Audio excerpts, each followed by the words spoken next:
বছর বয়সে যখন ওর বাবা চলে যায়, তারপর থেকে ওর ক্লোজার কোথায়? ও এই ছবিটা বারবার দেখে, প্রতিদিন দেখে, যাতে বাবাকে যদি ও রাস্তায় কোথাও দেখে ও যাতে চিনতে পারে। ও যদি না চিনে সেই ভয়টা থেকে ও সারাক্ষণ এই স্মৃতিটা আঁকড়ে আছে।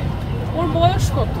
এরকম একটা ট্রমা ওর নিজের কোনো অপরাধের জন্য না। ও বলছে যে আমি তো টাকা চাচ্ছি না, আমি জাস্ট চাচ্ছি আমার বাবা কোথায় সেটা জানতে। এতটুকু কি রাষ্ট্রের কাছ থেকে আমরা দাবি করবো না নাগরিক হিসেবে? এবং গুম এর অপরাধের স্কেলটা খুব ডিফারেন্ট। এটা চলতে থাকে, পরিবার কন্টিনিউয়াস ট্রমার মধ্যে থাকে, প্রতিদিন যে না জানা এবং শঙ্কার পরিস্থিতিটা থাকে। চিন্তা করে যে দরজায় কড়া নাড়লে যে আমার বাবা আসলো কিনা, আমার ভাইটা ফেরত আসলো কিনা, এই ট্রমাটা অবর্ণনীয়। এবং আজকের বাংলাদেশে, উত্থান পরবর্তী বাংলাদেশেও এই ট্রমাটা ওনাদের বয়ে বেড়াতে হচ্ছে।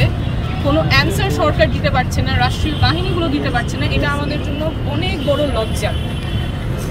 আমরা জুলাই পদযাত্রায় গিয়েছিলাম, সেখানে আমি একটা কথা অনেকবার বলেছি যে আমরা আর ওই রাষ্ট্রে ফেরত যাব না যেখানে রাষ্ট্র নিজের নাগরিককে গুম করে। এবং এই কথাটা আমরা আসলেই মিন করি। এটা আমরা ন্যাশনাল সিটিজেন পার্টি থেকে বলি, জোহান আছে, আমাদের যুগ্ম সদস্য সচিব হাসনাত আছে, আমাদের মুখ্য সমন্বয়ক জিয়াপা আছেন, আরও অনেকে আছে।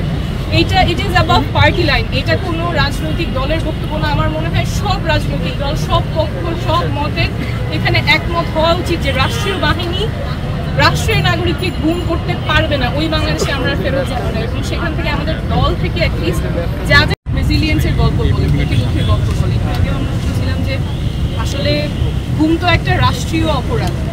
রাষ্ট্র নিজের নাগরিককে গুম করছে এবং রাষ্ট্র তার সকল শক্তি দিয়ে এই অপরাধটা ঢাকার চেষ্টা করেছে। এখানে ভিকটিম ফ্যামিলিদের সাথে কথা বলছিলাম এবং শুনছিলাম কি করে তাদেরকে সাইন নেওয়া হয়েছে যাতে বলে যে না, আমার হাজব্যান্ড